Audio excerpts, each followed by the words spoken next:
Friends, അസ്സലാമലൈക്കും. എല്ലാവർക്കും സുഖമല്ലേ? അപ്പോൾ ഇന്ന് ഞാൻ വന്നിട്ടുള്ള ഒരു ഗീ റൈസിൻ്റെ റെസിപ്പി ആയിട്ടാണ് കേട്ടോ.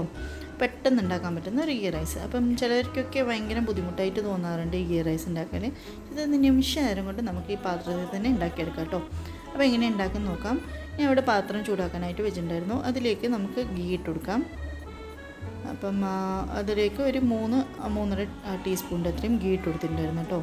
ഇനി നമുക്ക് ഇട്ട് കൊടുക്കേണ്ടത് ഇതിലേക്ക് ഒരു മുറി ഉള്ളിയാണ് നീളത്തിലിരുന്നത്. ജസ്റ്റ് ഒന്ന് കൈവച്ചൊന്ന് ഉടച്ചെടുക്കാതെ എന്നിട്ട് വേണം ഇട്ട് കൊടുക്കാൻ. ഇതിലേക്ക് നമുക്ക് ഒരു 3-4 ഏലക്ക, അതുപോലെ ഒരു 4-5 ഗ്രാമ്പൂവിൻ്റെ പീസ്, പിന്നെ 2 കഷ്ണം പട്ട, ചപ്പും അതുപോലെ ജീരകവും ഒക്കെ ഇട്ട് കൊടുക്കാം കേട്ടോ. ഇനി ഒന്ന് നല്ലോണം ഇളക്കിയെടുക്കാം. ഇതിൻ്റെ ഫ്ലേവറൊക്കെ എണ്ണയിലങ്ങ് ആവട്ടെ. നല്ലോണം ഒന്ന് ഇളക്കിയെടുക്കാം. അപ്പോൾ അങ്ങനെ നമുക്ക് ഇനി അരി ഇട്ട് കൊടുക്കാം ഇതിലേക്ക്. അപ്പോൾ അരി ഞാൻ നല്ലോണം കഴുകി ഒന്ന് വൃത്തിയാക്കി എടുത്തിട്ടുണ്ടായിരുന്നു. അപ്പം അത് നമുക്ക് ഇതിലേക്ക് ഇട്ട് കൊടുക്കാം.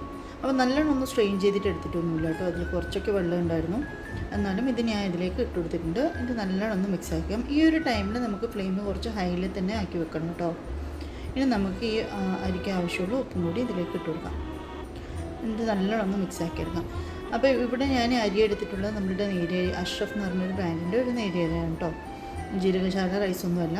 പിന്നെ എനിക്ക് ഇതിൽ വെള്ളം എന്ന് പറഞ്ഞു കഴിഞ്ഞാൽ ഞാൻ ഗ്ലാസിൻ്റെ കണക്കൊന്നുമല്ല വെക്കാറ്.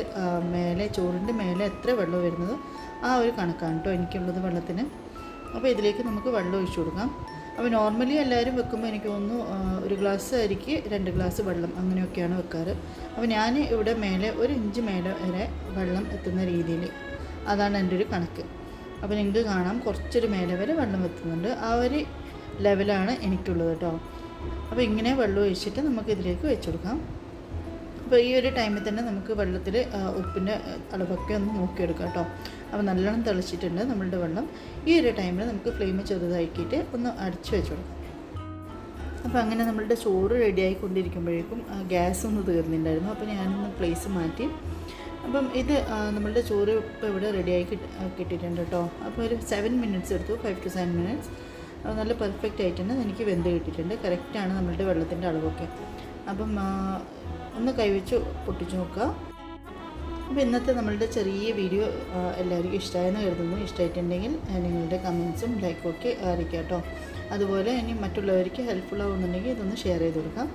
ആദ്യമായിട്ട് എൻ്റെ ചാനൽ കാണുന്നവരാണെങ്കിൽ ഒന്ന് സബ്സ്ക്രൈബ് ചെയ്ത് സപ്പോർട്ട് ചെയ്യുക കേട്ടോ. വേറെയും ഇതിന് നല്ല നല്ല വീഡിയോസ് ഉണ്ട്. അപ്പോൾ എല്ലാവരും ഒന്ന് വിസിറ്റ് ചെയ്യുക.